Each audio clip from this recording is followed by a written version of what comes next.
Hello বন্ধুরা, আজকে কথা বলবো সাইলেন্স 2 মুভিটা নিয়ে। তো সাইলেন্স 2 দেখার জন্য সাইলেন্স 1 2021-এ রিলিজ হয়েছিল, সেটা দেখার কোনো দরকার নেই, কারণ দুটো ডিফারেন্ট স্টোরি। আর এখানে ক্রাইম থ্রিলার মুভি আমাদের সামনে প্রেজেন্ট করা হয়, যেখানে মেন লিড রোলে অভিনয় করছে মনোজ বাজপেয়ী স্যার, যিনি ক্রাইম থ্রিলার মুভিতে যদি থাকেন এবং সেখানে পুলিশের রোলে থাকেন, তাহলে মানে জাস্ট মাতিয়ে দেন। যেমন আমরা দ্য ফ্যামিলি ম্যানের যে সিরিজগুলো এসেছিল সেগুলো দেখেছি, সেটা দেখে আমাদের মানে মনের মধ্যে এসছিল যদি স্টোরিতে দম থাকে তাহলে থ্রিলার মুভিতে কোন লেভেলে নিয়ে যেতে পারে মনোজ বাজপেয়ী স্যার।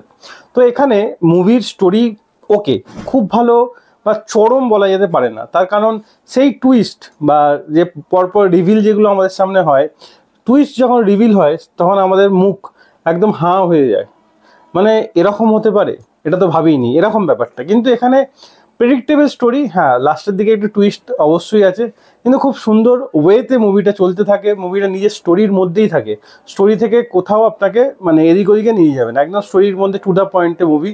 কিন্তু থ্রিলার লাস্টে রিভিল করলে যে মজাটা আসে, মধ্যিখানে পরপর আস্তে আস্তে মানে স্টেপ বাই স্টেপ রিভিল করলে যেটা মানে ভালো না লাগে, তার থেকে বেশি ভালো লাগে একদম লাস্টে গিয়ে রিভিল করলে। সেই জায়গাটা এই মুভিটা কোথাও না কোথাও একটা ঠক্কর খেয়েছে।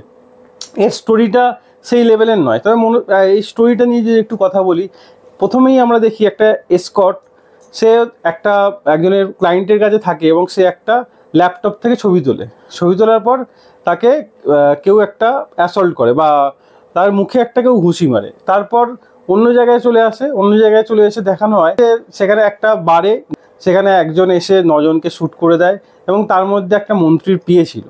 তো এটা খুব সেন্সিটিভ কেস হয়ে যায় এবং সেই জন্য মনোজ বাজপেয়ী স্যারকে এখানে অ্যাপয়েন্ট করা হয় এই কেসটা দেখার জন্য। কিন্তু এর মধ্যেও অনেক কিছু চলতে থাকে। কিছু মেয়েকে দেখানো হয় একটা ঘরে আটকে রাখা হয়েছে, তাদেরকে কেন আটকে রাখা হয়েছে, এই যে মনোজ বাজপেয়ী স্যার যে এই কেসটা নিল, তো কার ওপর অ্যাটাকের জন্যই এইটা হয়েছে, আর এসকর্ট যে ছবিটা তুললে এসকর্টেরই বা কী হলো, সেটা পুরোটা জানার জন্য আপনাকে এই মুভিটা জি5-এ অ্যাভেলেবেল আছে, জি5-এ দেখতে হবে। তো মনোজ বাজপেয়ী স্যার যে ক্রাইম থ্রিলার মুভি অভিনয় করেন, সেই লেভেলের চরম লেভেলের মুভি এটা হয়নি। তার কারণ সেই মানে আগেই বলেছি, সাসপেন্স যে জিনিসটা আমাদের একদম শেষে রিভিল করলে যে মজাটা আসে, সেটা মধ্যিখানে বা স্টেপ বাই স্টেপ রিভিল করলে সেই মজাটা আসে না, সেটাই মুভিতে হয়েছে। কিন্তু হ্যাঁ, মুভির স্টোরি আপনাদের কোথাও এদিক ওদিক নিয়ে যাবে না, একদম স্ট্রেট ওয়েতে মুভির মধ্যেই আপনাকে এঙ্গেজ করে রাখবে। আপনি যদি প্রচুর ক্রাইম থ্রিলার মুভি দেখে থাকেন, তাহলে আপনার এই মুভি থেকে সেরকম মজা আসবে না। কিন্তু যদি প্রথমবার আপনি ক্রাইম থ্রিলার মুভি দেখেন, তাহলে এই মুভিটা আপনার জন্য বেস্ট ওয়াচ মুভি হবে। তো মাস্ট ওয়াচ তো মুভিটা নয়, কিন্তু হ্যাঁ ওয়ান টাইম ওয়াচ অবশ্যই মুভি।